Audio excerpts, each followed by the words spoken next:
नमस्कार दोस्तों, आज सुनते हैं जितिया व्रत की कथा। नर्मदा नदी के पास कंचवटी नाम का एक नगर था।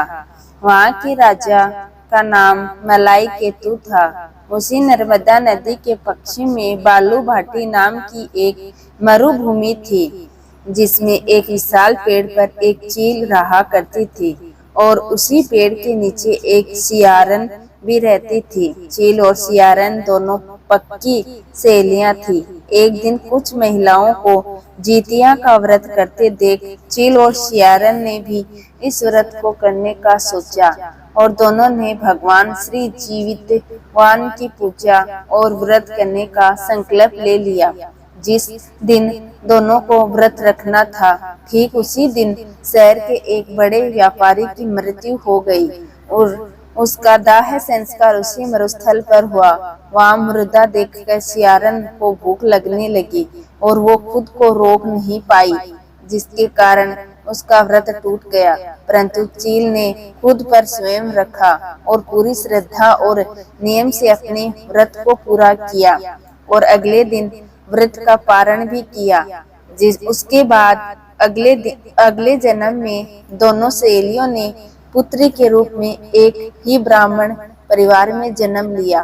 उनके पिता का नाम भास्कर था। चील बड़ी बहन और सियारन छोटी बहन बनकर पैदा हुई। बड़ी बहन का नाम शीलावती रखा गया और उसकी शादी बुद्धिसेन के साथ हो गई और छोटी बहन का नाम कपूरावती रखा गया और उसका विवाह उस शहर के मलाई केतु से हुई और छोटी बहन कपूरावती कंचनवटी नगर की रानी बन गई। अब भगवान जीवितवाहन के आशीर्वाद से बड़ी बहन शीलावती को 7 पुत्र प्राप्त हुए, लेकिन कपूरावती के बच्चे जन्म लेते ही मर जाते थे। कुछ सालों बाद शीलावती के 7 पुत्र बड़े हो गए और राजा के दरबार में काम करने लगे।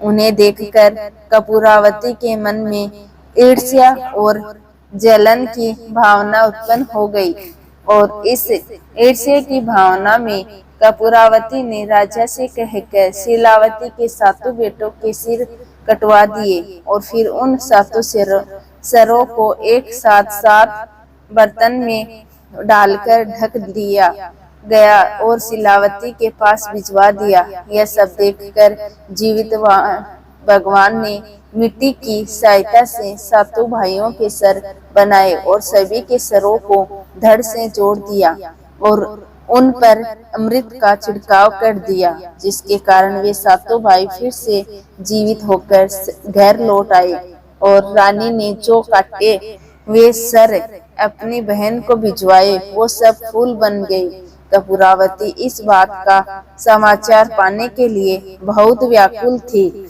लेकिन जब उसे इस बात का पता चला तो वो अपनी बड़ी बहन के घर गई और वहाँ सबको जिंदा देखकर आश्चर्य में पड़ गई और बेहोश हो गई। जब कपूरावती होश में आई तो उसने अपनी बड़ी बहन से सारी बात कही और अपनी गलती का पछतावा किया।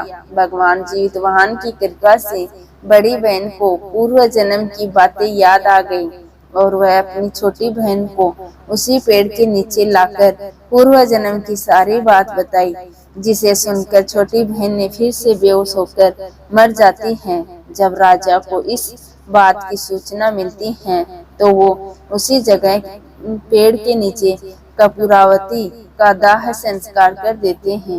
हे भगवान जीवितवाहन, जैसे आपने शीलावती के पुत्रों पर कृपा करी, ऐसी कृपा सब पर करना। तो दोस्तों, ये थी जितिया की व्रत कथा। यह व्रत पूर्ण रूप से माताएं जितिया या जीवित पुत्री का व्रत रखती हैं और इस परंपरा को पूरा भी करती हैं। आपको यह कहानी कैसी लगी कमेंट करके जरूर बताएं और साथ ही मेरे चैनल को सब्सक्राइब करना ना भूलें। धन्यवाद।